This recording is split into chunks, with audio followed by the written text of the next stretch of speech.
बहुत सारे लोग आवाज़ उठाना चाहते हैं, शायद उनके पास सबूत नहीं होंगे, शायद वो अपने आप को उस तरह सक्षम नहीं समझते होंगे। मेरे जैसा महासचिव जो कि प्रदेश कांग्रेस कमेटी का महासचिव रहा, आदरणीय मुख्यमंत्री जी से 1 मिनट का समय मुझे मिलने को नहीं मिला, और जिन अधिकारियों ने ही आखिर में कांग्रेस का ये हाल कर दिया, ये सबको पता है। नमस्कार, छत्तीसगढ़ का सबसे बड़ा डिजिटल चैनल छत्तीसगढ़ तक में आपका स्वागत है। मैं रघुनंदन पंडा। छत्तीसगढ़ कांग्रेस कमेटी में उथल फुथल चल रहा है। कुछ समझ में नहीं आ रहा है कि 2023 के विधानसभा चुनाव में वो समझ नहीं पाए थे कि 75 पार यानी 35 में आके उनकी सीढ़ी लटक गई और मात्र 35 विधायक जीते। कुछ ऐसा भ्रष्टाचार हुआ है और उन्हीं के कांग्रेस पार्टी के एक सदस्य ने इस भ्रष्टाचार के बारे में अब बता रहे हैं कि जो हमारा कार्यकर्ता का एक एक रुपये का कैसा हिसाब किताब कांग्रेस कमेटी छत्तीसगढ़ में रखा जाता है और कैसे भ्रष्टाचार को जन्म दिया जाता है। अरुण सिसोदिया जी हैं जो अखिल भारतीय कांग्रेस कमेटी के सदस्य हैं, पूर्व प्रभारी महासचिव छत्तीसगढ़। उनसे हम बात करते हैं। अरुण जी, छत्तीसगढ़ तक में जुड़ने का स्वागत जी, धन्यवाद। बताएंगे क्या हुआ? देखिए, एक विषय आया करीब 1.5-2 महीने पहले कि कांग्रेस पार्टी के पीसीसी कोष से एक कार्यादेश कोषाध्यक्ष द्वारा जारी कर दिया गया और उसके एवज में 5,89,00,000 रुपए का टेसू मीडिया कंपनी नोएडा की उसको एडवर्टाइजमेंट के नाम से, मीडिया मैनेजमेंट के नाम से भुगतान किया गया, जिसके कि सारे दस्तावेज और सारे कागज़ हमने पीसीसी में अपने प्रदेश अध्यक्ष जी और संगठन को भेज दिए हैं। रही बात, कांग्रेस पार्टी एक वैचारिक और आज़ादी से उत्पन्न हुई पार्टी है, जिसका कि एक एक कार्यकर्ता आज भी हर गली और हर मोहल्ले में मिलता है। आज परिस्थिति ऐसी है कि कांग्रेस पार्टी में पैसों का लाला पड़ा हुआ है, चाहे वो हमारे एआईसीसी का कोष हो जिसको कि भाजपा की सरकार ने सीज कर दिया था, चाहे प्रदेश कांग्रेस का हमारा कोष हो।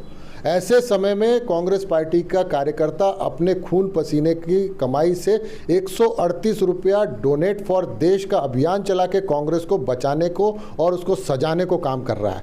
लेकिन उन गरीब सब्जी वाले के जो 50 रुपये बचा के भुगतान करने वाले पैसों का इस तरह से प्रदेश में जिस तरह से बंदर बांट हुआ है, ये चिंता का विषय है और ये हर कार्यकर्ता की पीड़ा है। बहुत सारे लोग आवाज़ उठाना चाहते हैं, शायद उनके पास सबूत नहीं होंगे, शायद वो अपने आप को उस तरह सक्षम नहीं समझते होंगे, या कहीं ना कहीं मन में उनके कहीं ना कहीं पीड़ा होने के साथ साथ भय भी है और वो अपनी बात को नहीं रख पा रहे होंगे।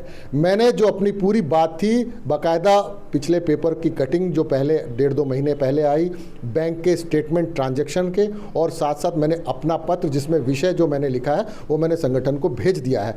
अब रही बात कार्रवाई की, तो कार्रवाई मुझे उम्मीद है कि प्रदेश कांग्रेस कमेटी के अध्यक्ष आदरणीय दीपक बैज जी, आदरणीय नेता प्रतिपक्ष चरणदास महंत जी, ये सारे विषयों को सूक्ष्मता से जांच करते हुए निसंदेह कार्रवाई करेंगे। और मैं ये चाहता हूं कि जो 35 पे आके सरकार रुकी, कार्यकर्ता नाराज हुआ, कार्यकर्ता नाराज होके घर बैठ गया और जो परिस्थितियां बनी, कांग्रेस के कार्यकर्ता को 5 साल में कहीं ना कहीं वो उपेक्षित समझा। मेरे जैसा महासचिव जो कि प्रदेश कांग्रेस कमेटी का महासचिव रहा, आदरणीय मुख्यमंत्री जी से 1 मिनट का समय मुझे मिलने को नहीं मिला। मैंने लगभग 30 से 35 बार फ़ोन किए, मेल किए ओएसडीज को। उसके बाद देवांगन जी का बीच में नाम आता, गिरीश देवांगन बैठक को सुनिश्चित करेंगे, उन्होंने आज तक, सरकार चली गई उसके बाद भी बैठक नहीं हुई। और ऐसी परिस्थिति में आप सोचिए कि कार्यकर्ता को कौन मिलता था। मैंने प्रदेश कांग्रेस कमेटी के बैठक में भी यह विषय उठाया था कि मुख्यमंत्री जी कार्यकर्ताओं, पदाधिकारी, जिला अध्यक्षों के लिए कोई समय सुनिश्चित करें, पर शायद हमारी कोई आवश्यकता नहीं थी। उस समय सरकार थी और सरकार में नेता कार्यकर्ता से ज़्यादा अधिकारी सहयोगी बनते हैं, और जिन अधिकारियों ने ही आखिर में कांग्रेस का यह हाल कर दिया, ये सबको पता है। जो आप बता रहे हैं कि करोड़ों रुपए का जो विज्ञापन में पैसा खर्चा किया गया है, ये कंपनी के बारे में कौन है, बताएंगे? देखिए, टेसू मीडिया कंपनी है, कोई वर्मा नामक लड़का उसका मालिक बताया जाता है, कोई डायरेक्टर, उसमें कोई स्वाति देवांगन है, ऐसे करके कई पदाधिकारी हैं, कई पार्टनर्स हैं। और उसका आप सोशल मीडिया में देखेंगे, गूगल में सर्च भी करेंगे तो वो पिछले 3-4 वर्षों पहले वो मात्र 10 लाख के टर्नओवर वाली कंपनी थी और उसको इतना बड़ा कॉन्ट्रैक्ट दिया गया।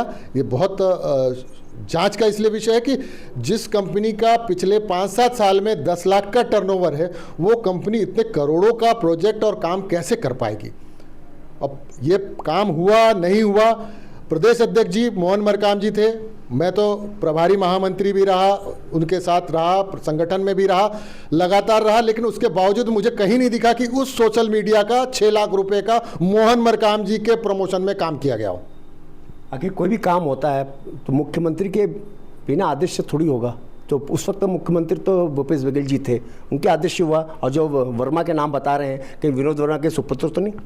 देखिए, संगठन का काम संगठन के हिसाब से होता है, उसके पर्दे के पीछे कौन है ये हमें पता नहीं, क्योंकि इतने दिन में हमको पता भी नहीं लगा। रही बात काम को लेकर, तो काम तो जिस तरह का होना चाहिए था वैसा कुछ भी काम मुझे नहीं दिखा कि 6 लाख 3 लाख रुपए का हमारे हुआ। और मुख्यमंत्री जी का ऑलरेडी, पूर्व मुख्यमंत्री जी का ऑलरेडी उनका सारा चीज़ें जो है प्रशासन की तरफ से, उनके जितना भी एडवर्टाइजमेंट का है, उनका सोशल मीडिया मैनेजमेंट का काम होता था। तो ये पैसा मुझे ऐसा लगता है कि एक कार्यकर्ता के 138 रुपया जो उसने 1 किलो आलू और 1 किलो सब्जी का रोक कर अपना ला के उस पैसे को कांग्रेस के लिए जमा किया होगा, उस पैसे का दुरुपयोग है।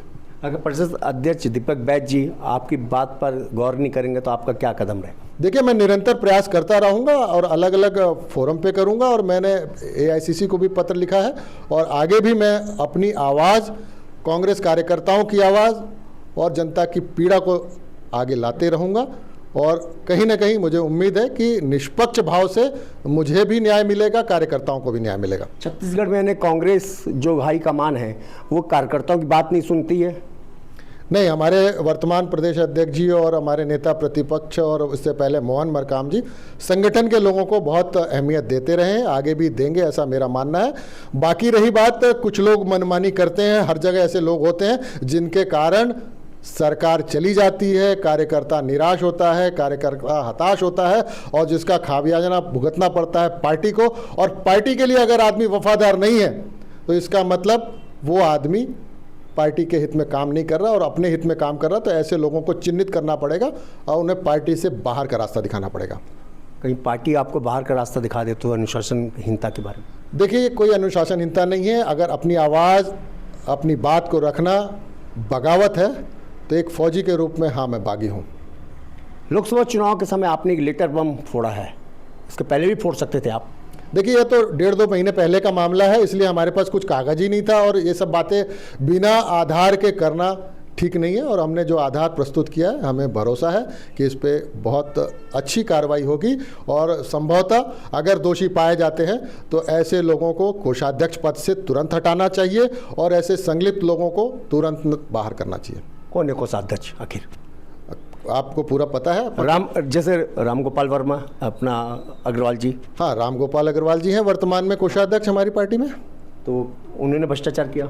अब वो तो जांच का विषय है, और दूसरा जो दस्तावेज दिए हैं मैंने अपने पार्टी संगठन को दे दिया है। ये अरुण सिसोदिया हैं जो बता रहे हैं कि कांग्रेस का कार्यकर्ता की इज्जत कमेटी के नेता करते हैं, और एंड वक्त पे इन्होंने जो लोकसभा चुनाव के समय जो लेटर बम फोड़ा है, ये कितना साबित होगा और क्या एक्शन लेगी कांग्रेस कमेटी, ये तो समय बताएगा। रघुनंदन पंडा, छत्तीसगढ़ तक, भिलाई।